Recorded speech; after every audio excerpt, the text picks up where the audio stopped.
Olá, neste capítulo do nosso estudo sobre cosmovisão, nesse estudo que eu estou chamando de apontamentos sobre cosmovisão reformada, nós estamos tratando de um capítulo sobre a contracultura cristã, né? O desejo pela felicidade, todos os homens e um desejo, e nós falamos no vídeo anterior como todos nós desejamos ser felizes, mas não sabemos aonde buscar.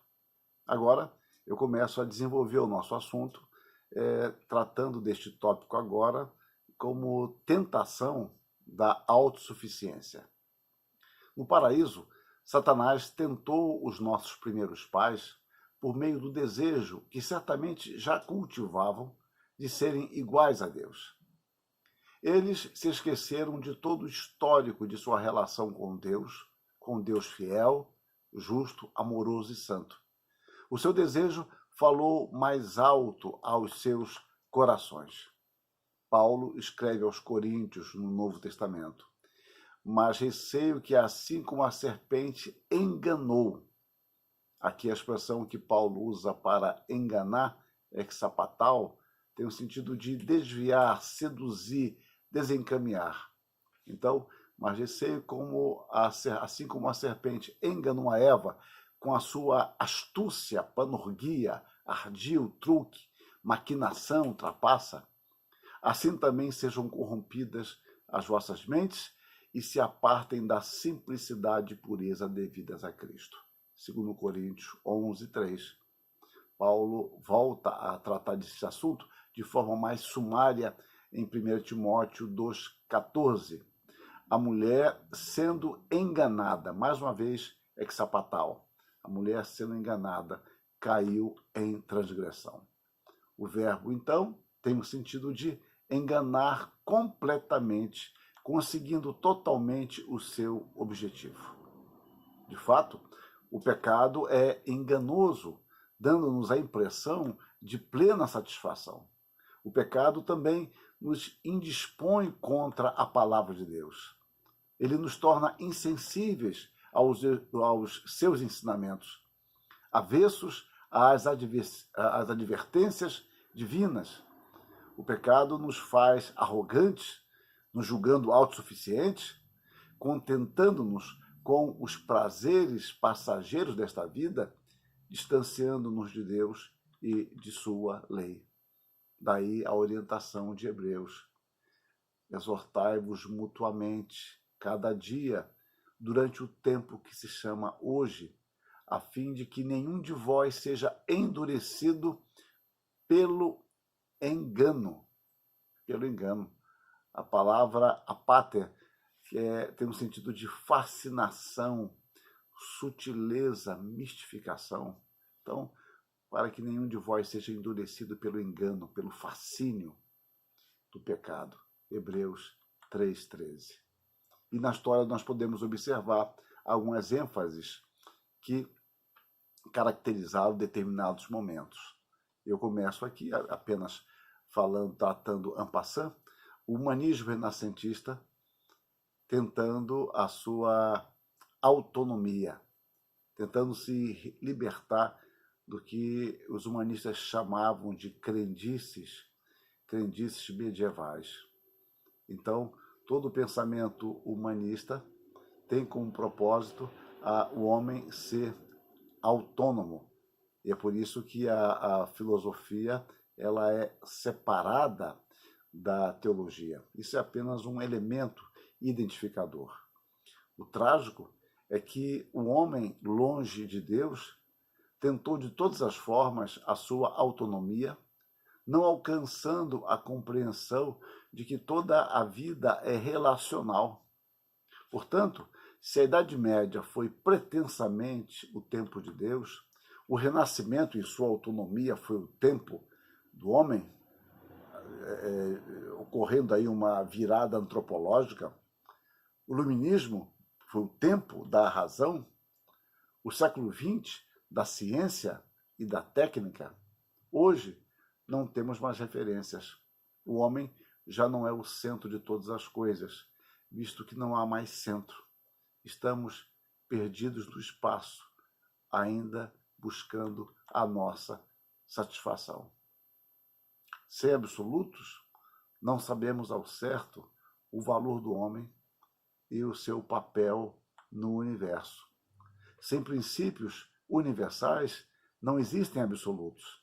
Sem estes, tudo é possível.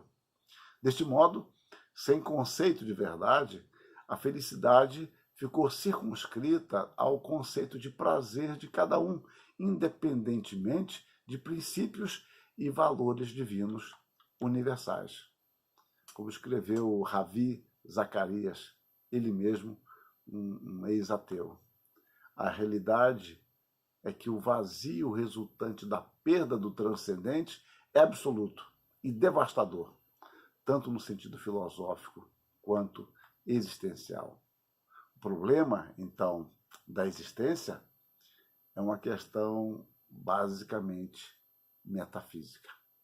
Enquanto eu estou no plano puramente natural, estou no plano aqui de baixo, no plano da natureza, buscando a felicidade, o sentido da vida, eu jamais encontrarei, porque eu estou numa esfera equivocada.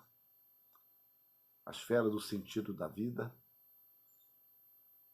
a esfera da felicidade, encontra o seu desfecho, encontra também o seu sentido num plano superior, num plano transcendente.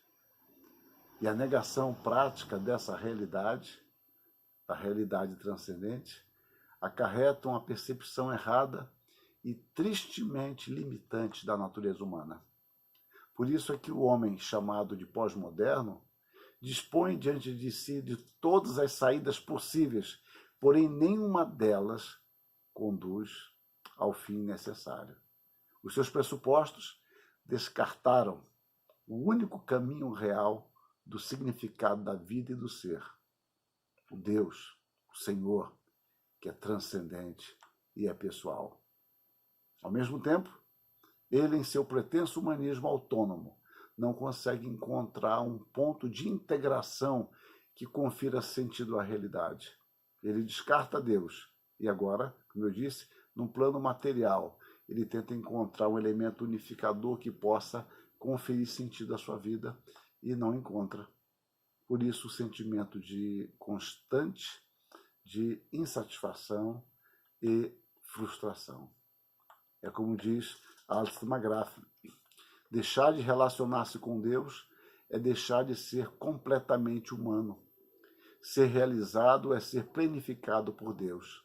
Nada transitório pode preencher esta necessidade. Nada que não seja o próprio Deus pode esperar tomar o lugar de Deus. Assim mesmo, por causa da decadência da natureza humana, há hoje a tendência natural de se tentar fazer com que outras coisas preencham essa necessidade. O pecado nos afasta de Deus e nos leva a pôr outras coisas em seu lugar. Essas vêm para substituir Deus. Elas, porém, não satisfazem. E como a criança que experimenta e expressa insatisfação quando o pino quadrado não se encaixa no orifício redondo, passamos a experimentar um sentimento de insatisfação. De alguma forma, permanece em nós a sensação de necessidade de algo indefinível, de que a natureza humana nada sabe, só sabe que não o possui. Triste é isso. Triste a situação e desesperadora do homem sem Deus. E nós, pela graça, conhecemos o caminho da felicidade, o retorno a Deus, por graça, em Cristo Jesus. Mas o homem, sem Deus, ele procura se bastar a si mesmo. E descobre mais cedo ou mais tarde que esse caminho é frustrante e, pior, é desesperador. No próximo vídeo, vamos começar a falar sobre a felicidade humana e a bem-aventurança divina. Que Deus nos abençoe e nos alegre em sua comunhão. Amém.